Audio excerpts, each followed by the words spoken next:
आपल्या सर्वांचा समस्त लाड परिवार आणि पाटील परिवाराच्या पारिवारिक समारंभाच्या निमित्तानं मनपूर्वक आणि सहर्ष स्वागत। मंडळी, आज चिरंजीव ऋषिकेश आणि चिरंजीवी सौभाग्यकांक्षी डॉक्टर अनुष्का आज आपल्या सहजीवनाची सुरुवात करत आहेत, आपल्या नवजीवनाची सुरुवात करत आहेत। त्यांच्या पत्नामध्ये बळ भरण्यासाठी, त्यांना आयुष्यभरासाठीच्या सदिच्छा आणि आशीर्वाद देण्यासाठी अगत्याला आलेल्या सर्वांचं मी सूत्रसंचालक श्रीकांत माने मनपूर्वक आणि सहर्ष स्वागत करीत आहे।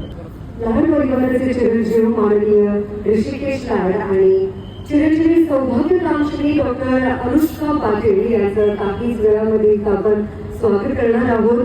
आणि लाड आणि पाटील परिवारातर्फे उपस्थित सर्व मान्यवरांचं, प्रमुख पाहुण्यांचं आणि आलेल्या सर्व अतिथीगणांचं पुन्हा एकदा सहर्ष आणि हार्दिक स्वागत आहे।